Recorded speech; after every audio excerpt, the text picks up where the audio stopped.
દશરથ રાજા સક્ષમ એને હું ખુદ આવી જાઉં તમારા યજ્ઞની રક્ષા કરવા માટે, પણ નહીં પ્રભુ, નહીં દશરથ, મારે તમારા બંને પુત્રની જરૂર છે.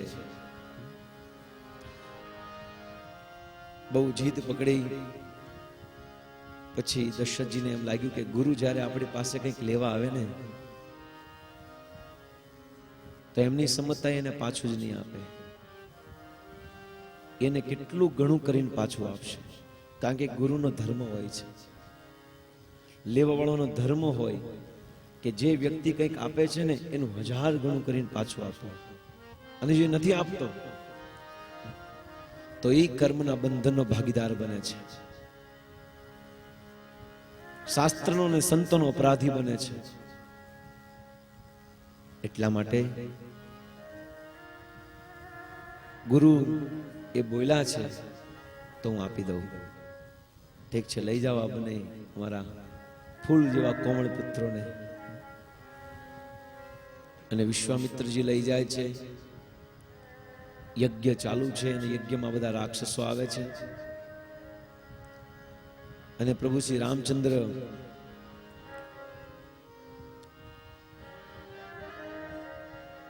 પોતાના ધનુષ્ય બાણ વડે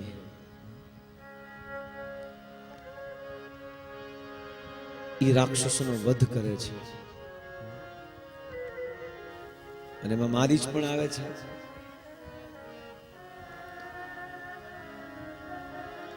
અને મારીચ જ્યારે આવે છે ત્યારે ભગવાન એને ઠૂઠું બાણ મારે છે, ઊંધું. ત્યાં તો કેટલા યોજન ક્યાંનો ક્યાંય પડે છે દૂર જઈને. કારણ કે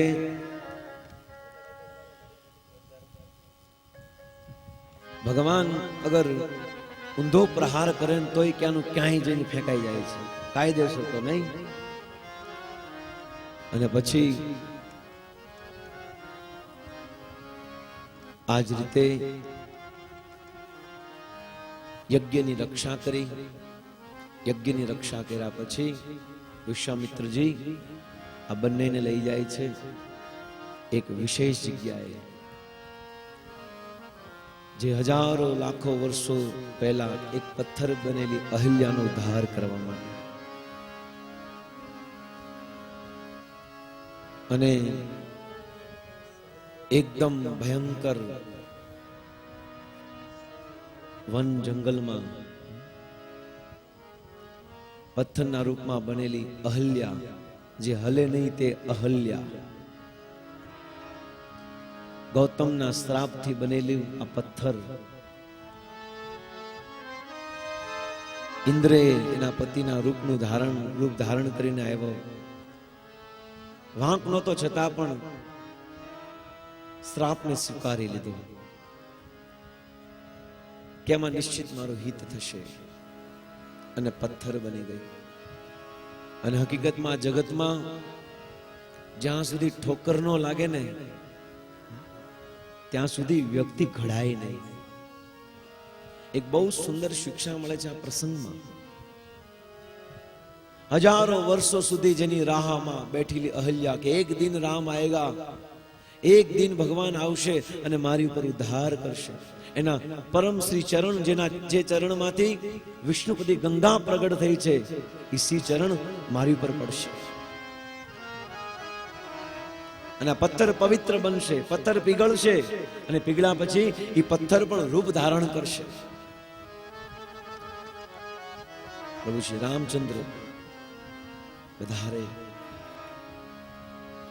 અને ગૌતમ ઋષિ વિશ્વામિત્રજી કહે છે કે પ્રભુ, આ પથ્થર ઉપર તમારા શ્રી ચરણ મૂકો. કારણ કે હજારો લાખો ઘણા વર્ષોથી આ પથ્થરે ઠોકર જ ખાધી છે. કોઈ આમ પગ મારે, કોઈ આમ પગ મારે, કોઈ આમ પગ મારે છે. પણ અહલ્યાને વચનમાં કીધેલું કે તું પથ્થર બનીશ પણ તારો ઉદ્ધાર સાક્ષાત અનંત કોટી બ્રહ્માંડના સ્વામી ભગવાન કરશે.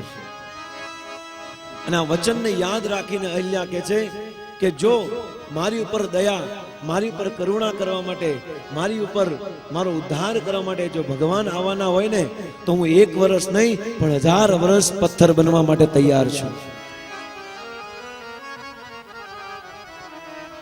ભગવાન શ્રી કૃષ્ણને એક તાવ આવ્યો, બુખાર.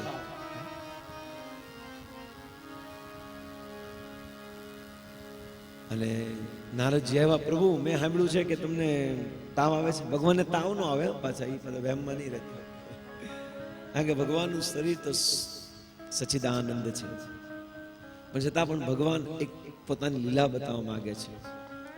તાવ આવ્યો ભગવાનને, બહુ માથું દુખે છે.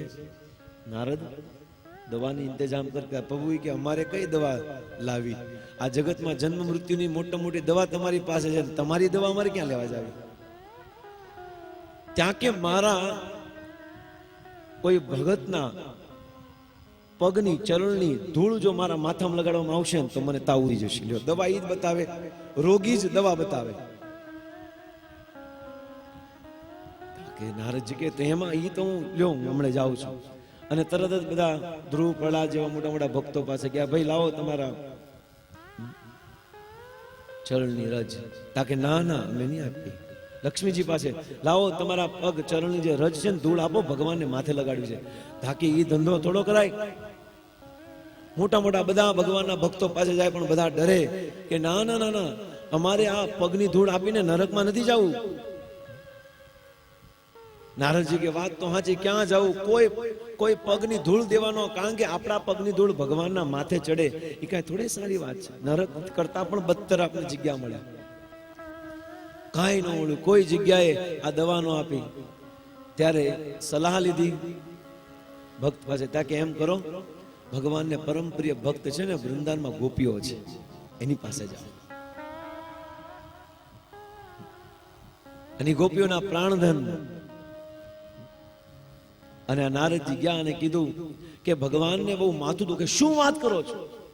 અમારા સ્વામીને, અમારા પ્રાણને માથું દુખે છે, બોલો શું અમે કરી શકીએ? તાકે કીધું કે અગર તમારા પગની ધૂળ જો ભગવાનના માથે ચડે ને તો કોઈ વાંધો નહીં. બધી ગોપીઓ ભેગી થઈ અને જ્યાં ઓલી ધૂળ હતી ત્યાં ખુદવા મળી.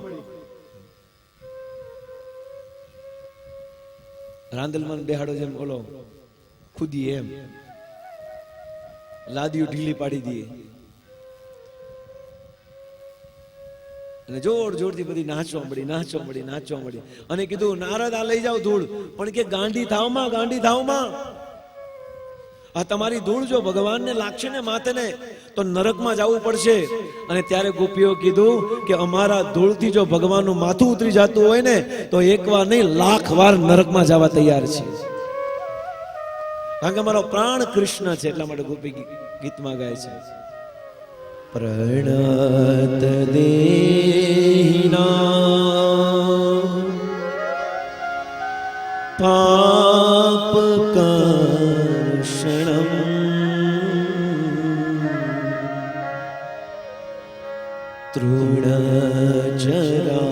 તૃણચરાનુગમ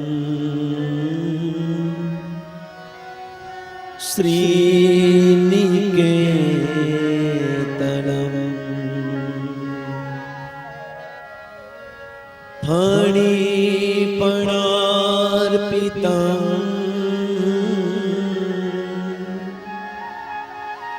શ્રીમદાનકમ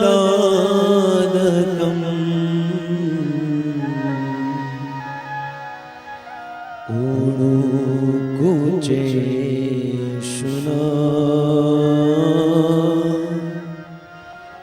કૃંધિહાચયમ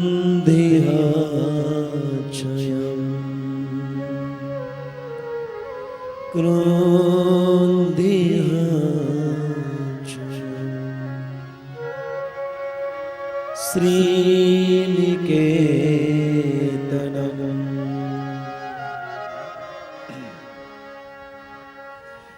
ભગવાનના પ્રાણ છે. ભગવાન ગોપીઓ છે ને એ ભગવાનને બહુ પ્રેમ કરે છે. પ્રભુ ચરણ ક્યાં ગયા? જે ચરણ તૃણચરાનુગમ, જે ગાયની પાછળ દોડે છે. આજે ગોપાષ્ટમી છે. ભગવાન ગાયને ચલાવવા જાય છે.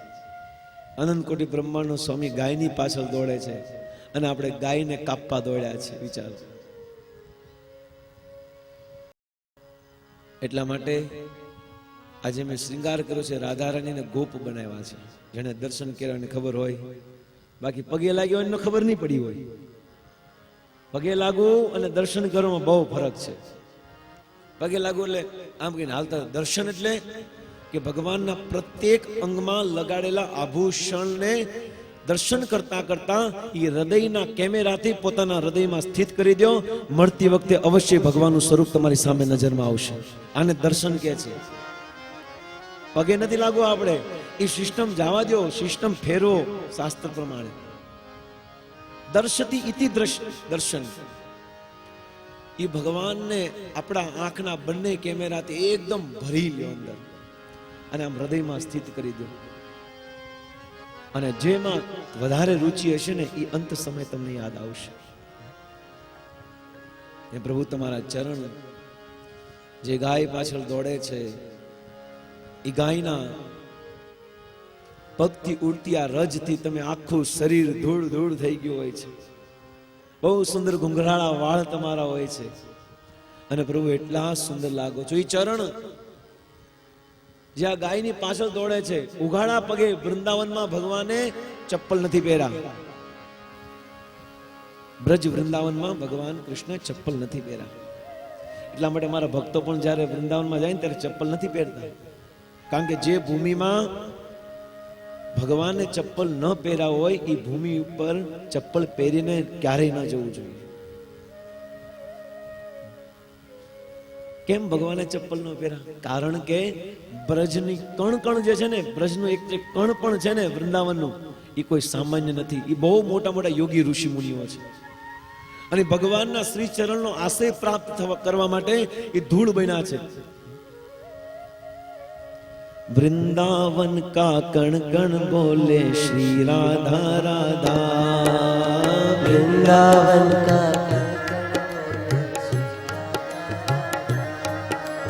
वृंदावन का कण कण बोले श्री राधा राधा. वृंदावन का कण कण बोले श्री राधा.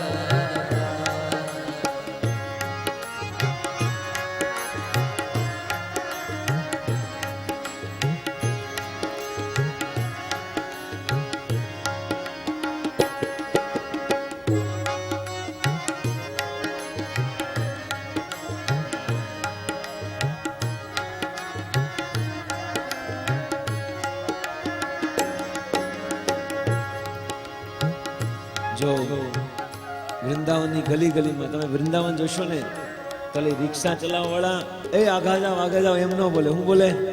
રાધે રાધે. કારણ કે વૃંદાવનમાં હરેક ગલી નગર બધી જગ્યાએ એક જ અવાજ આવે છે. કયો? શ્રી રાધા રાધા, શ્રી રાધા રાધા, શ્રી રાધા રાધા, શ્રી રાધા રાધા, શ્રી રાધા રાધા, શ્રી રાધા રાધા.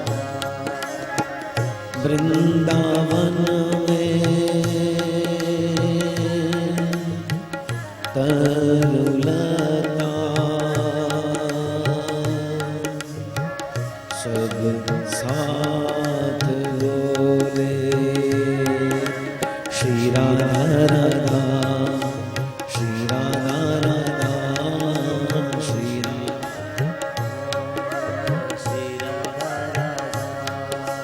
वृंदावन का कण कण बोले श्री राधा राधा. वृंदावन का कण कण बोले श्री राधा राधा. श्री राधा राधा, श्री राधा राधा, श्री राधा राधा, श्री राधा राधा,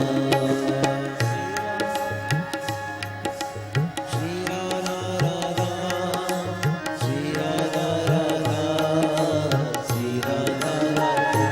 हाँ वृंदावन का कण कण बोले श्री राधा राधा. श्री राधा. વૃંદાવનના હરેક ઝાડમાં રાધે લખ્યું છે. એક પણ ઝાડ રાધે વગર ન મળે. કેમ? ભાઈ વૃંદાવનના તો ઈશ્વર કૃષ્ણ છે, તો રાધા કેમ? હાલાકી ભલે આપને લાગે કે આ જગતના સ્વામી ભગવાન કૃષ્ણ છે, પરંતુ ઈ કૃષ્ણ વૃંદાવનમાં સેવા કુંજમાં જઈને રાધા રાણીના પગની સેવા કરે છે. એ વૃંદાવન ઈશ્વર ભલે ઈ કૃષ્ણ છે, પણ વૃંદાવનની ઈશ્વરી તો રાધા રાણી છે. અને ભગવાનના શ્રી ચરણ બ્રજ વૃંદાવનમાં પડેલા છે. 1 સેન્ટીમીટર પણ એટલી જગ્યા નથી જેમાં ભગવાનના શ્રી ચરણ ન પડ્યા હોય. એટલા માટે એ જ અભિલાષાથી ભક્તો નંગે પાંવ ચાલે છે કે કદાચ ભગવાન જે ભૂમિ ઉપર ચાલ્યા હોય એ ભૂમિની રજની સ્પર્શ થઈ જાય. તો જેવી રીતે ભગવાનના ભક્તો ગોપીઓના ચરણના ધૂળને ભગવાને માથે ચડાવી અને ભગવાનનો તાવ ઉતરી જાય, એમ વૃંદાવનની રજનો એક રજ જો માથે અડી જાય ને તો આ જન્મ મૃત્યુના ચક્રનો તાવ ઉતરી જાય, એ બુખાર ઉતર જાય. આ પ્રેમ છે. અમે પથ્થર બનવા તૈયાર છીએ જો ભગવાન ના શ્રી ચરણ માથે પડવા હોય તો. ઉદ્ધવજી બ્રજ વૃંદાવનમાં ઘાસ બને છે, બ્રહ્માજી પથ્થર બને છે, ચટ્ટાન, શિવ નંદીશ્વર પર્વત બની જાય છે, વોચમેન રખેવાળી કરે છે.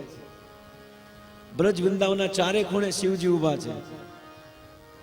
ભૂતનાથ મહાદેવ, ભૂતેશ્વર મહાદેવ, ગોપેશ્વર મહાદેવ, નંદીશ્વર મહાદેવ અને ચકલેશ્વર મહાદેવ. વૃંદાવનમાં ગોપેશ્વર, મથુરામાં ભૂતેશ્વર, નંદગાંવમાં નંદેશ્વર અને ગોવર્ધનમાં ચકલેશ્વર. ચારેય ઉભા છે, કારણ કે બ્રજમાં જવું હોય તો ભોળાનાથની કૃપા વગર વૃંદાવનમાં એન્ટ્રી ન મળે. ચારે દિશામાં ચારે ભગવાનનું સ્વરૂપ ભોળાનાથનું ઊભું છે. એમ નહીં સમજતા કે વૃંદાવનમાં જવું હોય તો ટિકિટથી જવાય. વૃંદાવનમાં જવું હોય તો ટિકિટથી કોઈ વ્યક્તિ કન્ફર્મ ટિકિટ પણ રહી જાય. વૃંદાવનમાં એ જ વ્યક્તિ જઈ શકે જેની ઉપર રાધા રાણીની કૃપા વરસી જાય. જેની ઉપર રાધાની કૃપા વરસે ને એની કન્ફર્મ ટિકિટ ન હોય તો એ વૃંદાવનમાં જઈ શકે છે, અને કન્ફર્મ ટિકિટ વાળા ઘરે બેઠા રહે છે. બ્રજમાં માત્ર રાધા રાણીનું જ ચાલે છે, કૃષ્ણનું નથી ચાલતું. કૃષ્ણના ચૂપ છે. રાધા કે જાને આવા દેવો છે માને બ્રજમાં તો એની એન્ટ્રી, બાકી નહીં.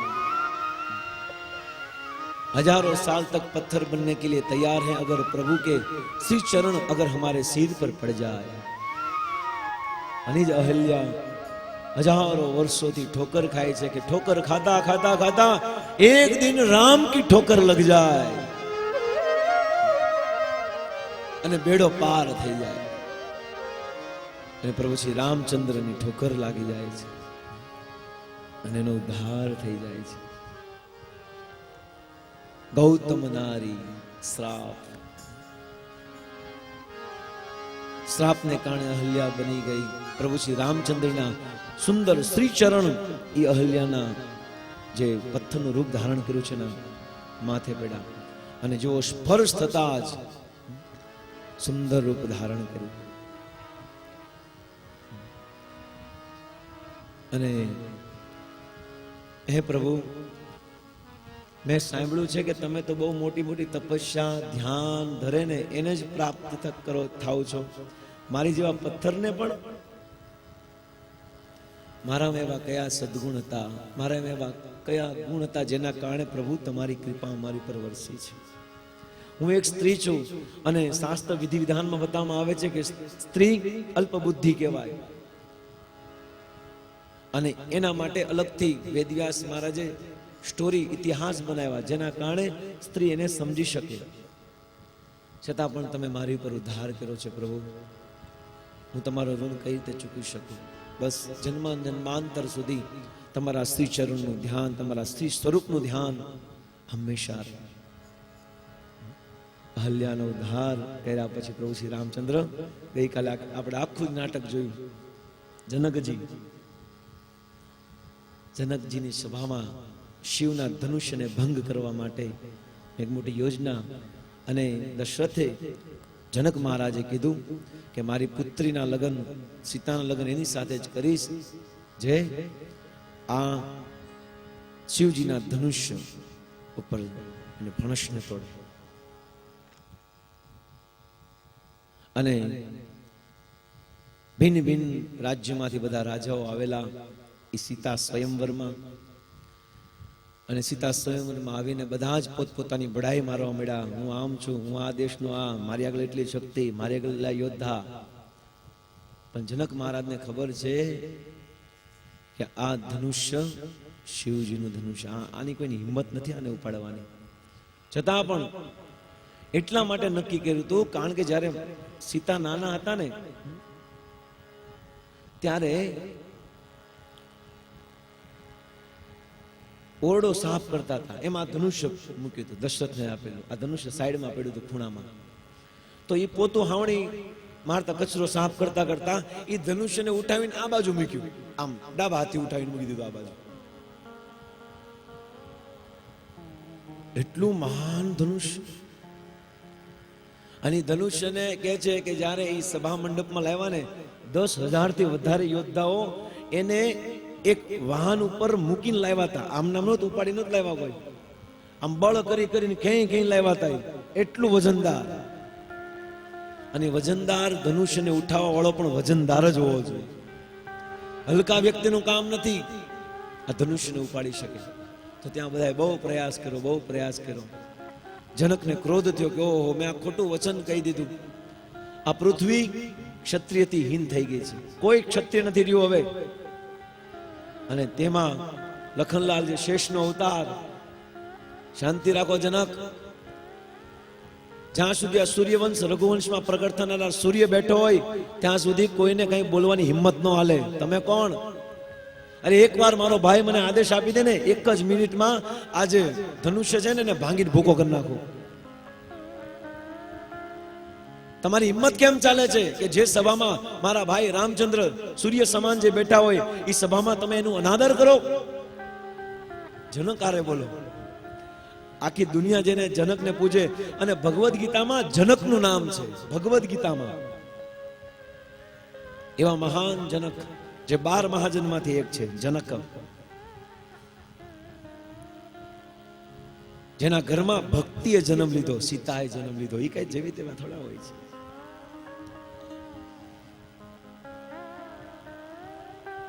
રામચંદ્ર ના પાડીને બેસાડી દે છે.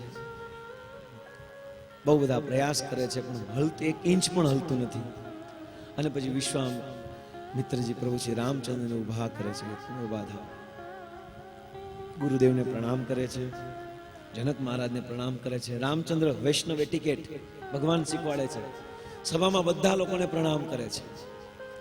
અને પછી ધનુષ્યની પ્રદક્ષિણા કરીને ધનુષ્યને પ્રણામ કરે છે. અને જેવી રીતે આપણે શેરડી ખાતો ને શેરડીની બાજુમાં એક નાનું એવું ફોતરા જેવું આમ ખેંચી નાખીએ આપણે, એમ જ આ રામ પ્રભુ શ્રી રામચંદ્રે તીર ધનુષ્ય બાણને ચડાવ્યું અને ભાંગી નાખ્યું. હવે એટલો સમય લાગ્યો ને તો તમે રામની અદા જોજો. તમે શાસ્ત્રમાં વર્ણન છે કે આવું બધું બોલતા હતા ને બધા કે આ નાનો છોકરો, આ દૂધ પીતો છોકરો, હું ધનુષ્યને તોડતો. રામના ચહેરામાં, રામના એક્સપ્રેશનમાં કોઈ ફરક નહીં. એવો ને એવો ચહેરો, એકદમ હસતો ચહેરો, એમાં કોઈ ફરક નહોતો પડ્યો. અને પછી કેટલી વાર લાગી. હવે અમારા ભક્તો કે આની જગ્યાએ જો ભગવાન કૃષ્ણ હોત તો એટલી બધી રાહ જોડાવે. આની જગ્યાએ જો ભગવાન રામની જગ્યાએ જો કૃષ્ણ હોત ને તો ક્યારના ઉભા થઈને આજે ધનુષ્ય છે એને ભૂકો કરીને લોટ આલ્યો જનક લ્યો આપી દે. આ તો રામ છે, કારણ કે મર્યાદામાં છે. એ પોતાના ગુરુનું ઉલ્લંઘન ન કરે. જ્યાં સુધી ગુરુનો આદેશ ન મળે ત્યાંથી ઊભા ન થાય. લખનલાલ તો ઊભા થઈ ગયા રોષમાં આવીને, ક્રોધમાં આવીને, આવેશમાં આવીને. પણ રામે પોતાની મર્યાદા નથી તોડી. રામાયણમાં, રામચરિત્રમાં પ્રભુ શ્રી રામચંદ્રે પોતાની મર્યાદા તોડી જ નથી. અને કૃષ્ણે આજે જેનો જન્મ થવાનો છે એને મર્યાદાનું ક્યારે પાલન જ નથી કર્યું. બિચારા 12 વાગે આવ્યા રામચંદ્ર, બપોરે 12 વાગે. એટલે ભક્તોને ખાલી અમુક 7-8 કલાકનો ઉપવાસ થાય. પણ આ કૃષ્ણ રાત્રે 12 વાગે આવ્યા. તોડાવી નાખ્યા બિચારા ભગતને નિર્જળા કે લા એ ક્યારે આ ભગવાનનો જન્મ થાય ને પાણી પીએ. રાત્રે 12 વાગે કૃષ્ણનો જન્મ, અને રામનો, અને નામે જોવો ને તમે, રામ કેવું ઈઝી બોલતા, રામ. અને કૃષ્ણ વાંકું ચૂકું ના, એના ધંધા જેવું જ નામ એનું. અને તમને કહું, કૃષ્ણના ભક્તો પણ એની જેવા જો પાછા વાંકા જ, ઈ સિદ્ધાંત. યા નિશા સર્વભૂતાના તસ્ય જાગૃતિ સંયમી. જ્યારે આખી દુનિયા સૂતી હોય ને ત્યારે એના ભક્તો જાગતા હોય છે. યા નિશા, નિશા એટલે અંધકાર, સર્વભૂતાની, આ જગતના બધા લોકો જ્યારે સૂતા હોય, તસ્ય જાગૃતિ સંયમી. ત્યારે એક સાધુ પુરુષ, એક ભગવાનનો ભગત સવારે 4:30 વાગે મંગળા આરતીમાં આવીને ભગવાનના નામનું જપ કરતો હોય. ત્યારે આખી દુનિયા પલંગ ઉપર સૂતી હોય છે. અને જ્યારે આખી દુનિયા જાગતી હોય છે ત્યારે એક સંયમી વ્યક્તિ સૂતો હોય છે. આ જગતના ભોગમાં જ્યારે લોકો જાગતા હોય ત્યારે આ ભોગથી નિરાશ્રિત થઈને એ સૂતો હોય છે સાધુ, સંયમી વ્યક્તિ. કૃષ્ણ જેવા જ ભગવાનના ભગત પણ વાંકા ચૂકા, બાકે બિહારી છે ને આપણા, એટલા માટે ભગવાનનું નામ શું છે? બાકે બિહારી. બાકે બિહારી મંદિરે જશો ને તો પડદો રાખે, વારા ઘડીએ પડદો, વારા ઘડીએ પડદો. હવે આ વારા ઘડીએ પડદો કેમ ગોઠવે? આમ આમ કરે, આમ આમ કરીને આમ આમ કરે છે. એકવાર બન્યું તો એવું કે એક ભગત આવ્યા અને બહુ પાક્કા પ્રેમી ભગવાનના, અને બાકે બિહારીના દર્શન કર્યા. અને એટલા બાકે બિહારીને ગેમાં, અને બાકે બિહારીએ જોયું કે ઓહો મારો ભગત આવ્યો. અને બાકે બિહારીએ ભગતની સામે જોયું અને ભગતે પ્રાર્થના કરી, પ્રભુ તમે જો મારી સાથે આવો મારા ઘરે તો મને કેટલો આનંદ આવે. અને ઈ વૃંદાવનમાં બેસવાળા જે બાકે બિહારી છે ને, એ મંદિરમાંથી ગાયબ થઈ ગયા અને ભગતના ઘરે આવી ગયા. કારણ કે भगत के वश में है भगवान, भगत के वश में है भगवान, भगत के वश में है, भगत के वश में है भगवान. કારણ કે ભગવાન છે ને ભગતના હાથમાં છે. ખાલી એટલી પ્રાર્થના કરી કે પ્રભુ આવી જાઓ મારી સાથે, મારા ઘરે. ભગવાને પોતાની 56 ભોગ જે મળતો હોય, રાજવેશ, સેવા પૂજા મળતી હોય, એ છોડીને ભગવાન વ્યા જાય છે એક ભગતના ઘરે. કારણ કે ભગવાન ભક્તોને બહુ પ્રેમ કરે છે, પોતાના ભોગને પણ ત્યાગી દે છે, પરંતુ પોતાના ભક્તોની ઈચ્છાને પૂરી કરે છે. કારણ કે ભગત કે વશ મેં હૈ ભગવાન, ભગત કે વશ મેં હૈ ભગવાન. અહમ ભક્ત પરાધીન સ્વતંત્ર એવ દ્વિજઃ. એટલા વશ છે જેની વાત પૂછોમાં, કે ત્યાં પ્રગટ થઈ જાય, થાંભલામાં તોય પ્રગટ થઈ જાય, માછલીનું રૂપ ધારણ કરે, કાચબો બની જાય, સુવર બની જાય, તમે જે અડધા નર અને અડધા સિંહ બની જાય, જ્યારે બોલાવો ત્યારે આવી જાય. કારણ કે એક જ વચનને આધીન છે ભગવાન. કયા વચનને? भगत के वश में है भगवान, भगत के वश में है भगवान, भगत के वश में है भगवान, भगत के वश में है भगवान, भगत के वश में है भगवान, भगत के वश में. इसलिए भगत के वश में है भगवान, भगत के वश में है भगवान, भगत के वश में. એટલા માટે તો ભગવાને આ કલિયુગમાં ગ્રંથ અવતાર ધારણ કર્યો, નામ અવતાર પ્રગટ કર્યો અને અર્ચ વિગ્રહના રૂપમાં આવીને કલિયુગના લોકોનો ઉદ્ધાર કર્યો. કે આ જગતના દર્શન ન કરવા હોય તો તમારે મારા દર્શન કરવા પડશે, અને મારા દર્શન કરવા માટે મારે આ જગતમાં આવવું પડશે. એટલા માટે ભગવાને આ કલિયુગમાં અર્ચ વિગ્રહના રૂપમાં પ્રગટ થયા. કેમ? કારણ કે પોતાના ભક્તો માટે,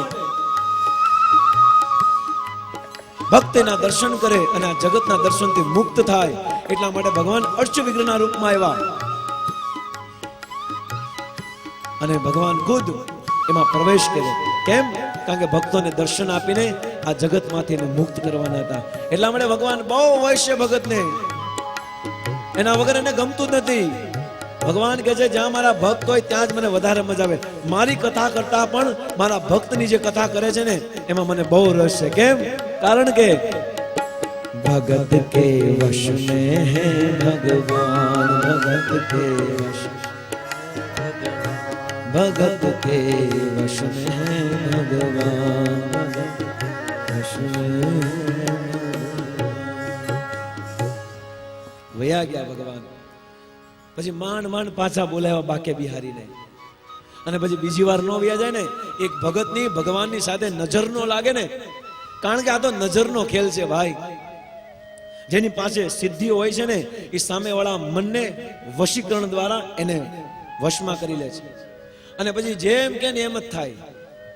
એક સિદ્ધિ છે 8 સિદ્ધિમાંથી વશીમાં, અણીમાં લઘુમાં પ્રાપ્તિ, આ બધી સિદ્ધિઓ છે 8 સિદ્ધિ જે સાધુ સંતો પ્રાપ્ત કરે. એમાં એક છે વશીમાં, વશ કરી લે. અને જ્યારે આંખથી આંખ મળે ને એટલે ઓલો વ્યક્તિ પ્રભાવિત થઈ જાય.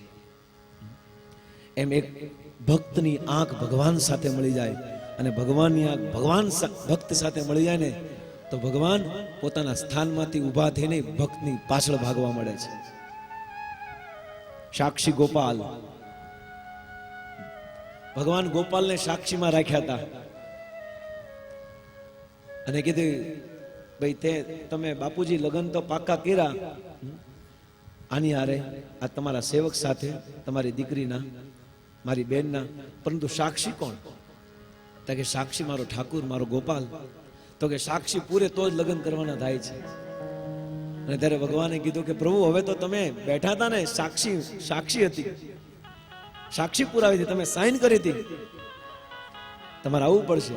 અને ગોપાલ શાલિગ્રામ એ પોતાનું રૂપ બદલીને ગોપાલના સ્વરૂપમાં એ ભગતની ઈચ્છાને પૂરી કરવા માટે જાય છે, અને ભગતની ઈચ્છા પૂરી કરે છે. એટલા માટે ભગત કે વશ में है भगवान, भगत के वश में है भगवान, भगत के वश में है भगवान, भगत के वश में है भगवान.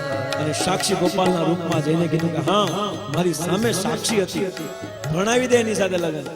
અને એમ પણ કીધું તું ઓલા ભક્તને કે હું તારી પાછળ ચાલીશ, પણ જો તું મારી પાછળ નહીં જોતો, જો તારું માથું પાછળ તું મને જોઈશ ને તો ત્યાં ત્યાં ઉભો રહી જઈશ, મારામાં વિશ્વાસ રાખજે. અને ભગવાન કહે છે કે તમે મારી પાછળ આવો છો એનું શું પ્રમાણ છે? તાકે મારા પગમાં જે ઘુંઘરું છે ને એનો ખણ ખણ ખણ અવાજ આવતો છે, સમજી લેજે હું આવીશ. ભગત આગળ, ભગવાન પાછળ, સાક્ષી પુરાવા માટે ભગવાન જાય છે. અને થોડી વાર તો ખણ ખણ અવાજ સંભળાણો, પણ થોડા સમયમાં અવાજ બંધ થઈ ગયો. કારણ કે પ્રશ્ન ઉભો થાય કે અવાજ કેમ બંધ થઈ ગયો? પણ જો ભગત આગળ જતો હતો ને, ભગવાનની પાછળ જતા હતા ને, તો ભગવાન ભગતની પાછળ જતા હતા ને, તો આમ શાંતિથી આમ હવામાં નહોતા હાલતા, નાચતા નાચતા હાલતા હતા, નૃત્ય કરતા કરતા હાલતા હતા. અને એવું જોર જોરથી નૃત્ય કર્યું ને તો પગના જે ઝાંઝર હતા ને એ નીકળી ગયા. બોલો, પોતાનો ભગતનો એટલો પ્રેમી છે આ ભગવાન. એટલા માટે તો भगत के वश में है भगवान, भगत के वश में है भगवान, भगत के वश में है भगवान, भगत के वश में है भगवान. वशમાં છે પ્રભુમાં. અને ઓલો ભગત તો આગળ ચાલે છે.